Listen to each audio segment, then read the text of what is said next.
असम के शोणितपुर जिले के तेजपुर पॉल फील्ड में आयोजित Rajendra Bothakur memorial Tezpur challenge cup football प्रतियोगिता का फाइनल मैच संपन्न हो गया। इस फाइनल मैच में आज तेजपुर विधानसभा के विधायक पृथ्वीराज राभा के साथ साथ शोणितपुर जिले के आयुक्त अंकुर भारली भी उपस्थित थे। उल्लेखनीय है कि तेजपुर जिला खेल संघ के द्वारा आयोजित इस प्रतियोगिता का आयोजन 18 सितंबर से तेजपुर पॉल फील्ड में किया गया था।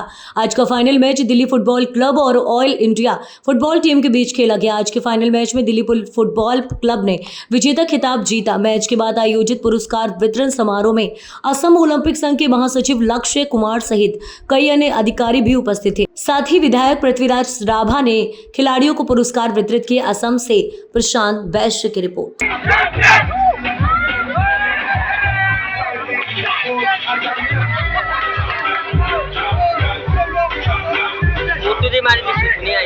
সকলকে